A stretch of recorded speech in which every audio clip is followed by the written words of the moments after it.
let's talk about a topic that I know trips up so many people: direct and indirect speech. But what if I told you there's a really simple way to master it? Today, we're going to unlock this topic for good.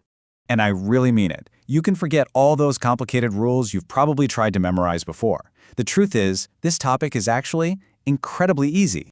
If you just know the secret. And that's exactly what we're going to break down right now.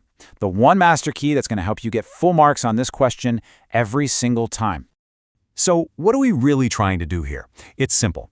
We're just taking what someone said, their exact words, which is direct speech, and we're learning how to report it, which is indirect speech. And the rule that makes this whole thing a piece of cake? It's coming right up. So here's the main difference, right? Direct speech always uses quotation marks because you're literally quoting the exact words someone spoke. But with indirect speech, you're just reporting what they said, so guess what? Those quotation marks have to go. Are you ready? This is it. This is the secret formula that's going to help you nail this in your exam. I like to call it the RTPW formula. Let's see what that means.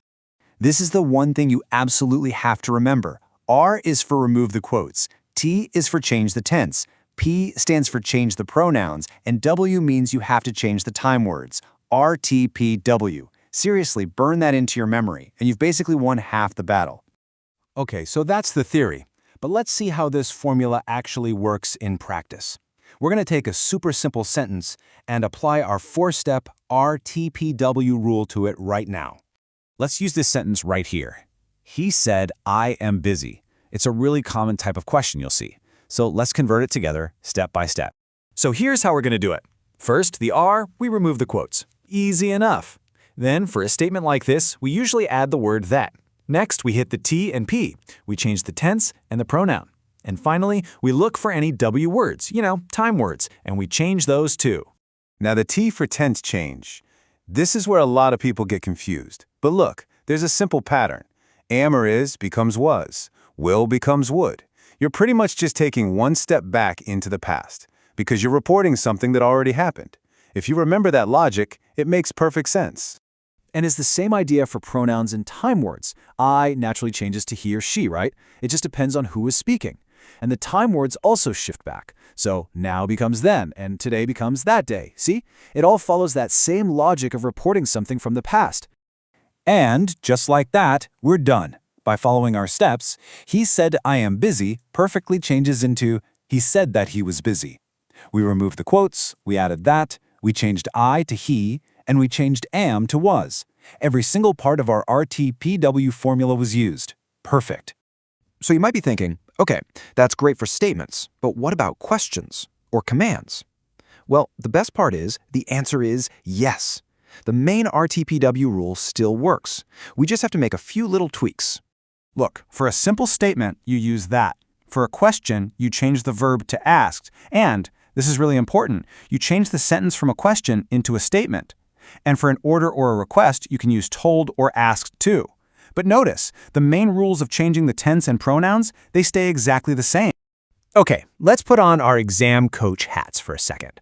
I want to show you the most common traps that students fall into so that you can see them coming, avoid them, and keep all those precious marks for yourself. So check out these classic mistakes. In that first wrong example, the tense didn't get changed from am to was. It seems like a tiny error, but it'll definitely cost you. And the second one is another huge trap, keeping the question format. Remember, in indirect speech, it has to become a statement. So it's where I was going, not where are you going. See the difference? So here's a quick checklist to run through in your head so you don't lose marks. 1. Did you change the tense? 2. Are the pronouns correct? 3. If it's a statement, did you add that? And 4, and this is a big one, did you change the question into a statement? If you just remember to check those 4 things, you're going to be in great shape. Okay, we've covered the rule, we've applied it, and we've talked about what not to do. Now, let's wrap this all up into one final, powerful strategy that you can take with you right into the exam. These are my topper tips for you. First, always look at that first verb. Is it said, told, or asked? That sets up the whole sentence. Second, your main focus should always be on getting the tense and pronoun changes right. And third, don't try to make it fancy. Just keep your final sentence simple, clear, and correct. Look, if your brain is feeling full and you can only remember one thing, make it this.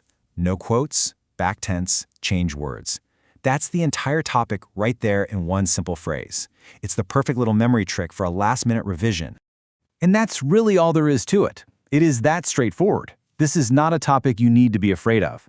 In fact, if you just follow these steps and remember our RTPW rule, you can, and you will, easily score full marks. Now go ace that exam.